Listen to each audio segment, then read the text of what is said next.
Bonjour à tous, chers spectateurs. Je suis le docteur Revati Ramaswamy de l'hôpital Apollo à Secunderabad. Vous savez tous ce qu'est une hystérectomie, c'est-à-dire l'ablation de l'utérus. Permettez-moi de vous parler des différentes façons de retirer l'utérus. Il existe de nombreuses méthodes pour retirer l'utérus. Si l'utérus est descendu, qu'il est devenu lâche et qu'il sort par le bas, alors la bonne méthode d'ablation est par voie basse, ce qu'on appelle une hystérectomie vaginale. C'est l'une des méthodes les plus adaptées et confortables pour la patiente lors du retrait de l'utérus. En plus de l'ablation de l'utérus, toutes les structures voisines qui sont devenues lâches sont resserrées. Cela s'appelle le soutien du plancher pelvien et du périnée, afin que toute la zone soit renforcée.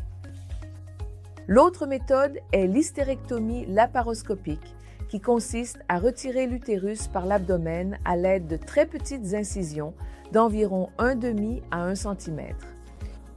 Ensuite, si l'utérus est trop volumineux et que l'hystérectomie laparoscopique n'est pas envisageable, alors la méthode traditionnelle pratiquée depuis des années s'appelle l'hystérectomie ouverte ou laparotomie, où l'on ouvre les différentes couches de la paroi abdominale pour retirer l'utérus à la main.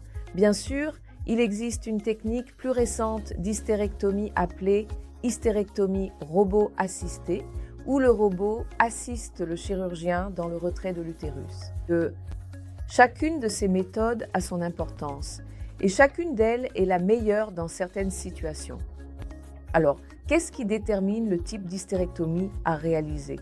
C'est le type d'utérus, la nature du problème et la compétence du chirurgien. Nous devons combiner tous ces éléments pour décider de la meilleure approche pour vous. Je ne dirais pas qu'une méthode est supérieure à une autre. Chacune est distincte.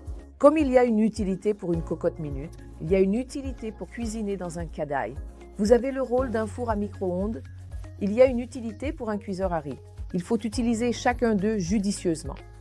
De la même manière, il existe différentes méthodes et nous devons utiliser chacune d'elles de la bonne façon. Merci mes amis.